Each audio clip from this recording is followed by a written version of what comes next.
Not sure what made me decide to do this. I saw a couple of videos on YouTube where, it was some documentation of, what they've gone through, and I just thought maybe I should do the same. I was diagnosed with breast cancer on February the 14th of 2012. I actually found myself doing a self breast exam, and it kind of scared me a little bit, but not enough to go to the doctor right away, I guess. Let's gather the troops. We're going to need all the people you can spare. Even though, they said I caught it pretty early.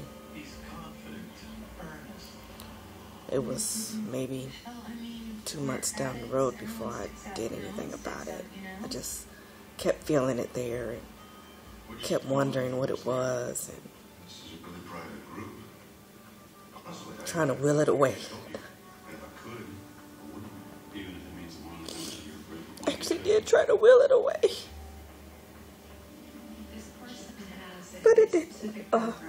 Obviously didn't go anywhere. So, I called my OBGYN, who I love to death, and she told me to go in and get a mammogram with an ultrasound. So I did that, and they called me back the same day and asked me if I wanted to come back for a biopsy. And that's kind of what I knew. There was a little more than just nothing.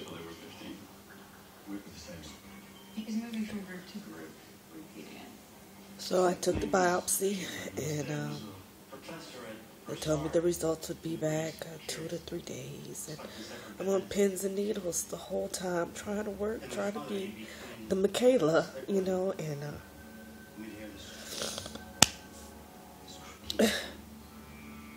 it was kind of tough. So on that 3rd or 4th day, maybe, which was Valentine's Day of 2012, I went to the OBGYN's office, and as soon as she walked in the room, sat down and touched my knee, I knew what she was going to say. And then she said it.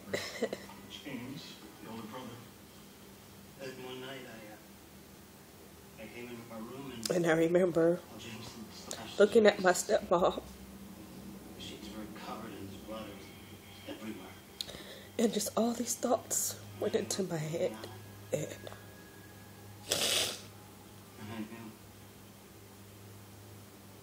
the main thought was, I've got to survive this. That was the main thought. Thank God. So needless to say, my doctors are great. I have the best oncologist and the best surgeons here in Savannah, Georgia. And I don't think mentioning their name will be bad.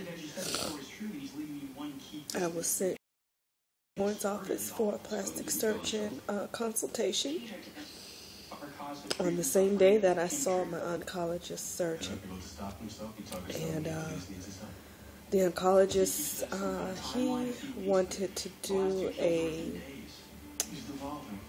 genetics test first to see if genetically I have this gene that is going to make it appear in my left breast as well, to see if maybe we should do a double mastectomy, and some precautions for the rest of the females in my family, meaning my daughter and my sister. And that was excruciating, waiting for those results to come back. It's like waiting for those results to come back was 1 breast, 2 breast, what is it going to be? 1 or both. Because I had decided at that point that it was going to be a mastectomy, whether 1 or 2 was, the question, the deciding factor. So I would say maybe about 3 weeks went by before I got the call back for the test results. And thank God they were negative. So at this point I knew that I was only going to lose my right breast. However, my wonderful plastic surgeon does this procedure called reconstruction with flap, which is where they take muscle and tissue from your abdomen area and reconstruct your breast. And that was perfect at that time because I was dealing with a little, extra in that abdomen area, which I was okay to get rid of at the time. So I thought. So that happened, and everything went smoothly with that first surgery, with the reconstruction and the mastectomy. I was in a lot of pain. Morphine was my best friend at the time. Got a few plugs from, punching that morphine pump. We all know about that. But I did. I felt really good after that first surgery, and was really ready to conquer whatever it was that needed to be conquered. 2 weeks later, however, it was, maybe not 2 weeks. Well, yeah, maybe 2 weeks after I got out of the hospital from my surgery. It was Easter weekend, and I went to visit my parents, and we laughed, and we had a good time. And the next day I was so sick, I couldn't even breathe. Just so happens I had a doctor's appointment with my plastic surgeon that morning, and I went, not feeling well. And get there, and I feel worse. And I know I'm feeling bad, and I don't know why. The doctor's office just so happens to be right across the street from one of the major hospitals here in Savannah, and they wheelchaired me across the street to the hospital, to the ER. I kept hearing another surgery. They had to go back in. I contracted hematoma from, I literally bust a gut, as they say. And ended up having to go through a second surgery while I'm still healing from the first one. So that happened, and I was probably not in the best state of mind at the time. I was so depressed. I just wanted to be home so bad. And I probably made everybody's life miserable. The nurses, I did not like anybody at the hospital. I just wanted to be home. And when I finally got the news that I was going home, it was wonderful, but I ended up having to be put on medication for my heart. So the question is, why haven't you incorporated your business yet? My business?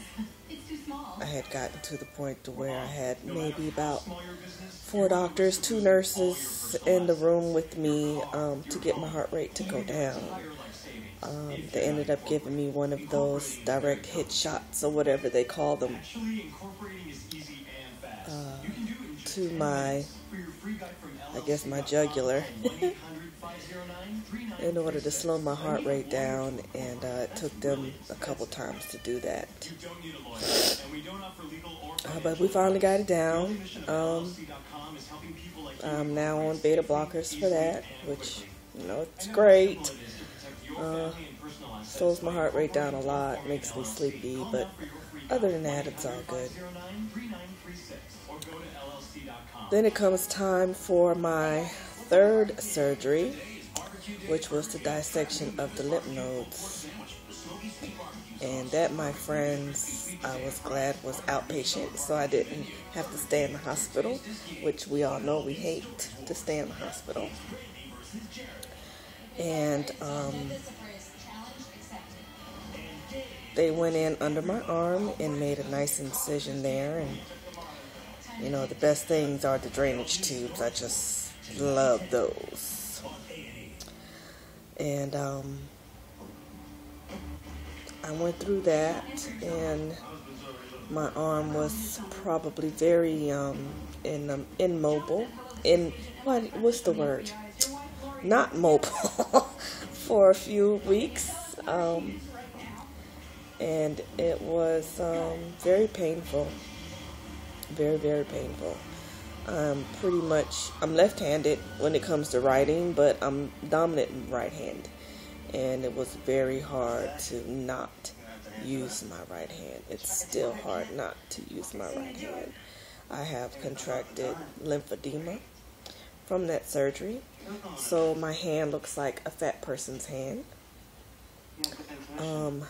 all the time. Yeah, it's pretty swollen even now. It feels like a severe case of carpal tunnel. But I'm dealing with that. And tomorrow will be my second chemotherapy treatment. And I have already started to lose my hair. I'm going to try to show you one of the major plugs in my hair now. If you can see it, hopefully you can. It's pretty major. It kind of freaked me out at first, but I have wonderful friends, and I have a wonderful family. I have a wonderful man in my life that helps me get through the emotional times. I know it's not easy for them to always have to encourage me and keep me happy, but I love them for it. And I will always love them for it. So I'm going to end this video now. And I hope everyone has enjoyed my crying and my talking about things. And I'll come back when I feel good enough to come back and talk to you. Where are you going? Peace.